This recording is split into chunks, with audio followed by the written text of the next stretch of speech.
पाकिस्तान की सेना अपनी औकात से ऊपर जाकर खेलना चाहती थी, उसने अमेरिकन हिंदुओं को धमकी दे दी। पाकिस्तान ने कहा है कि अमेरिका के अंदर जो हिंदू रहते हैं, जो कि अमेरिकन नागरिक हैं, उन्होंने अगर किसी भी तरीके से 1971 के अंदर पाकिस्तान सेना की कारगुजारी को उजागर किया तो वो उसको देख लेंगे। पाकिस्तान टेलीकॉम अथॉरिटी को आर्मी ने कहा कि तुम जाकर इनको धमकाओ, और उन्होंने ये कहा कि 24 घंटे के अंदर अपनी वेबसाइट बंद कर दो जहां पर तुम हमारी पोलें खोल रहे हो। पाकिस्तान को यह पता है या नहीं कि अमेरिकी नागरिकों को धमकाने का उसका क्या हश्र होने वाला है, मगर खास बात यह है कि पाकिस्तान को जरूरत ही क्या पड़ी। हाल ही के अंदर एंटी जूइश अटैक हुए हैं यूनाइटेड स्टेट्स के अंदर, और उसके पीछे पाकिस्तान का हाथ बताया जा रहा है। और केवल पाकिस्तान की नहीं, सभी आतंकवादी देशों को यह समस्या रहती है कि कोई भी धर्म, दो धर्म आपस में मिलकर क्यों रहते हैं। कुछ समय पहले पाकिस्तान ने इस्लामोफोबिया नाम का एक डमरू, एक टूल किट बनाई थी, मगर वो भी उसकी फेल हो गई। अब पाकिस्तान को इस बात का ज्यादा डर लगता है कि हिंदूफोबिया नाम से जो अवेयरनेस पूरे वर्ल्ड के अंदर फैल रही है, उसके अंदर सबसे पहले 1971 के अंदर जो पाकिस्तान का किया धरा था वो सामने आने वाला है। अमेरिका के अंदर 1% हिंदू अमेरिकन रहते हैं जिनके सरकार में, सोसाइटी में बहुत अच्छे रिलेशंस हैं, उनको बहुत अच्छे नाम से पहचाना जाता है। तो ये जो एक बहुत ही लोकप्रिय कम्युनिटी है, ये अपना पूरा का पूरा सोसाइटी बनाती है, एक एसोसिएशन बनाती है जिसका नाम रखा जाता है हिंदू अमेरिकन फाउंडेशन। और यहां पर सभी दस्तावेज इकट्ठे किए जाते हैं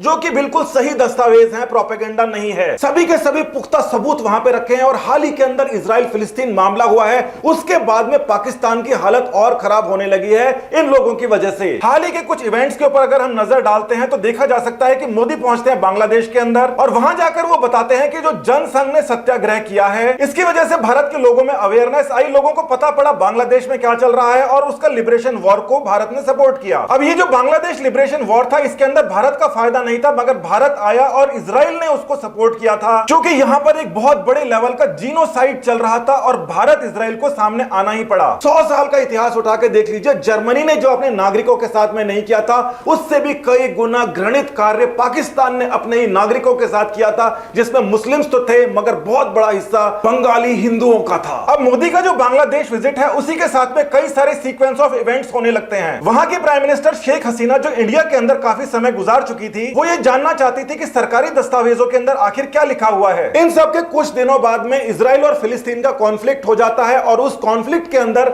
इंडिया की भूमिका जो प्रो पैलेस्टीन रहा करती थी, अब वो न्यूट्रल बनने लग जाती है। मगर बांग्लादेश ने भी एक बड़ा डिसीजन लिया इसी समय पे। 1971 के अंदर इजराइल की वजह से इंडिया, और इंडिया ने बांग्लादेश बनवाया, और फाइनली ये देखा जा सकता है कि बांग्लादेश ने जो लिखा था कि ये पासपोर्ट हर कंट्री के लिए एप्लीकेबल है इजराइल के बिना, इस चीज को अब यहां से हटा लिया गया है। और अल जजीरा यहां पर रो रो के बता रहा है कि ये ठीक उसी समय पे खबर आती है जब इजराइल ने गजा के ऊपर अटैक किया हुआ था। बांग्लादेश की बागडोर इस समय बहुत ही स्ट्रॉन्ग लीडर के पास में है, जो अपने देश का अच्छा और बुरा जानती है। उनको पता था कि जब यहां पर नरसंहार चल रहा था, इन किसी देश ने उनकी मदद नहीं की थी, मदद की थी तो इंडिया ने और इजराइल ने। 2019 के अंदर भी बांग्लादेश की तरफ से आवाज उठाई गई थी कि हमारे इतने सारे लोगों को जो मारा गया है, उसके लिए पाकिस्तान को अकाउंटेबल ठहराना पड़ेगा, और ये जो जीनोसाइड उसने किया है, इसकी सजा पाकिस्तान को मिलनी चाहिए। हालात ऐसे बिगड़े कि एक कमजोर रीजन को एक ताकतवर रीजन का मालिक बना दिया गया, उनसे संभला नहीं, और उन्होंने वहां पर जनसंहार कराया,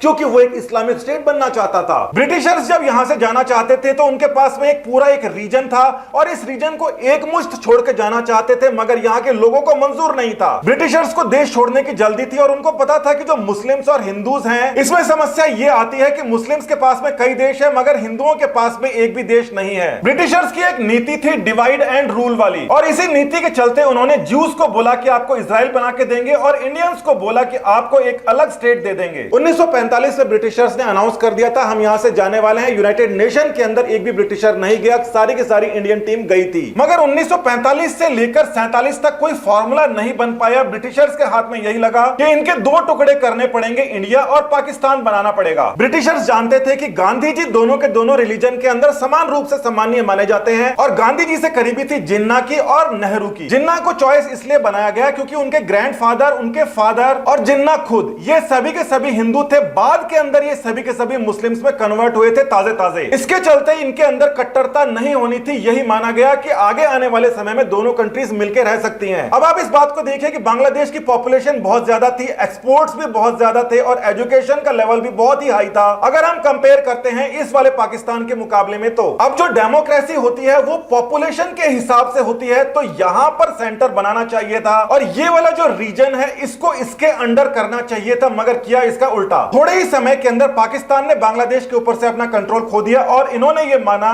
कि ये हिंदूज की वजह से हो रहा है। उस समय तक चाइना भी इनके संपर्क में आ चुका था और इनके इंटरनल अफेयर्स में बहुत ज्यादा दखलंदाजी करता था। तो जिस हिसाब से यहां पर जो शिनजियांग एरिया है उसके अंदर चाइना ने जीनोसाइड किया वीगर मुस्लिम्स का, यहां पर लोगों को पढ़ा दिया गया कि इनका भी जेनोसाइड कर दो। अमेरिका भी उस समय पाकिस्तान से कुछ फायदा उठाना चाहता था। वहां पर उस समय के राष्ट्रपति निक्सन ने यह कहा था कि पाकिस्तान एक bunch of god damn Muslims है, मतलब बहुत ही खराब तरीके से बोला था कि इन मुस्लिम्स को करने दो जो करते हैं आपस में। और ऐसी बात नहीं है कि जो एम्बेसडर्स होते हैं पाकिस्तान के अंदर, उन्होंने बताया नहीं था कि वहां पर क्या चल रहा है। उनका जो टेलीग्राम है उसके अंदर साफ तौर से लिखा है कि यहां पर हिंदूज को बहुत ज्यादा फोकस करके एनिमल ब्रूटैलिटी के हिसाब से मारा जा रहा है, इनका कत्लेआम किया जा रहा है, आपको कुछ करना चाहिए। इस पूरे के पूरे जेनोसाइड को जो 100 साल के अंदर सबसे बड़ा था उसको अमेरिका ने क्यों भुला दिया, उसको याद क्यों नहीं रखा, इसके बारे में कई सारे लेख आपको मिल जाएंगे। हाल ही के अंदर एक और डिक्लासिफाइड डॉक्यूमेंट्स आए हैं जिससे पता पड़ता है कि निक्सन की मानसिकता क्या थी, व्हाइट वॉश के अंदर बैठ के क्या करते थे। अमेरिकी राष्ट्रपति निक्सन और उनके जो विदेश मंत्री थे उनकी जो टेप्स हैं वो सामने आई है, उससे पता पड़ता है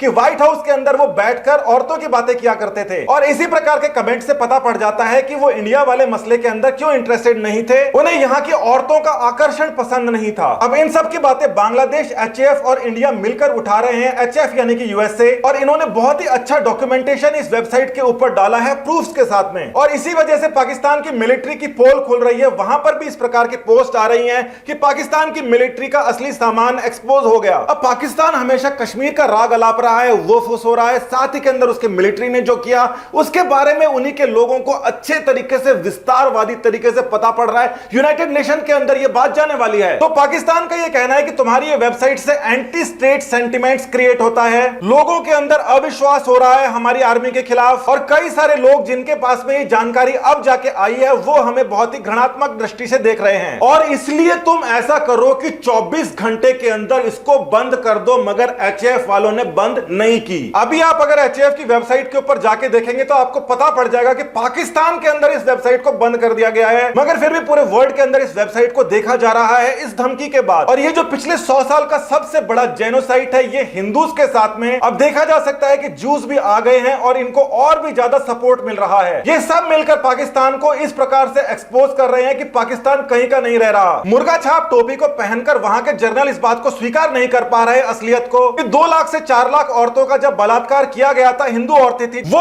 उस समय पाकिस्तान के सिटीजन्स थे, और अपने ही सिटीजन्स को जो आर्मी इस प्रकार से बलात्कार करती है, उनको मार देती है, उसको पाकिस्तान आर्मी कहते हैं। आपको इस बात को समझना चाहिए कि समय समय के इंडिया की आर्मी के ऊपर इस प्रकार के आरोप क्यों एक सोशल मीडिया ट्रेंड के जरिए लगाने की कोशिश की जाती है, क्योंकि उनको अपने हाथ धोने के लिए दूसरों के ऊपर इल्जाम मंडने हैं। वो सभी के सभी आरोप जो इंडिया के ऊपर लगाए जाते हैं बिल्कुल फर्जी, प्रोपेगेंडा और बकवास होते हैं। मगर इस वेबसाइट ने अपना काम कर दिया। पाकिस्तान के अंदर लोग खुद ये कह रहे हैं कि आर्मी के ड्रेस के नीचे क्या छुपा है वो अब हमें दिखाई दे रहा है। पुरानी रिपोर्ट्स के अंदर हमने आपको बताया कि पाकिस्तान के लोग पाकिस्तान की आर्मी को कैसे पीटते हैं, चाइना के लोग आकर पाकिस्तान की आर्मी को कैसे पीटते हैं, क्योंकि पाकिस्तान की आर्मी इसी लायक है, उनके कोई धर्म ईमान ही नहीं है। हिंदू अमेरिकन फाउंडेशन की वेबसाइट को विजिट करें, देखिए असली तथ्य क्या है, इनकी असलियत क्या है, सारे के सारे रेलेवेंट प्रूफ हैं, और वो अमेरिकन सिटीजन्स की बनाई हुई वेबसाइट है। नमस्कार, धन्यवाद।